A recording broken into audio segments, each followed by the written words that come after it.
నువ్వు చనిపోయే ముందు దేశాన్ని ప్రభావితం చెయ్యగలుగుతున్నామా లేదా? మనం ఉన్న కాలనీని ప్రభావితం చెయ్యగలుగుతున్నామా లేదా?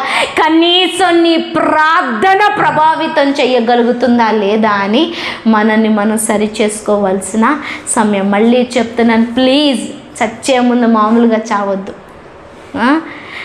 ప్రభావితం చేద్దాం మనమున్న స్థలాన్ని, మనం చుట్టూ ఉన్న ప్రజల్ని, కుటుంబ సభ్యులను. మనం ముందు ఎక్కడైతే తిరుగుతున్నామో, ఎక్కడైతే చదువుకుంటున్నామో, లేదంటే ఎక్కడైతే పని చేస్తున్నామో, ఎక్కడైతే నిలబడ్డామో ఆ ప్రదేశాలన్నిటినీ ప్రార్థన చేత ప్రభావితం చేద్దాం. నువ్వు నేను బయటికి వెళ్ళి కొంతమంది నిలబడి మాట్లాడలేరు. అందరికీ ఆ వరం ఉండదు. అందరూ కూడా అందరి ముందు నిలబడి ధైర్యంగా మాట్లాడలేరు. కానీ ప్రతి క్రైస్తవుడు ప్రార్థన మాత్రం చేయగలడు.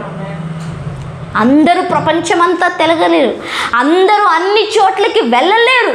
కానీ నువ్వు నేను ప్రార్థనలో ప్రతి దేశాన్ని తాకగలం, ప్రతి రాష్ట్రాన్ని తాకగలం, ప్రతి రాజ్యాన్ని తాకగలం, ప్రతి అధికారిని తాకగలం, ప్రతి రాజకీయ నాయకుడిని తాకగలం, ప్రతి రంగాన్ని కూడా మనము మార్చగలం.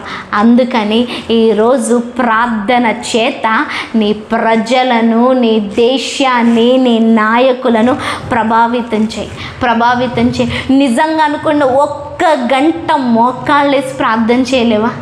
అందరూ నీ చిన్నప్పటి నుంచి నువ్వు తిరుగుతూ ఉన్నావే, అందులో ఎంతమంది రక్షణ పొందారో ఎంతమంది రక్షణ పొందలేదో నీకు తెలుసు.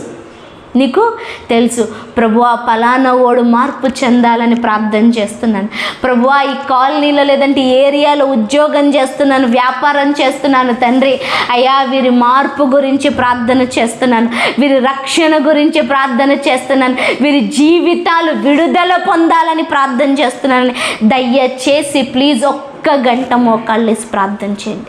1 గంట మోకాళ్ళేసి ప్రార్థన చేయండి.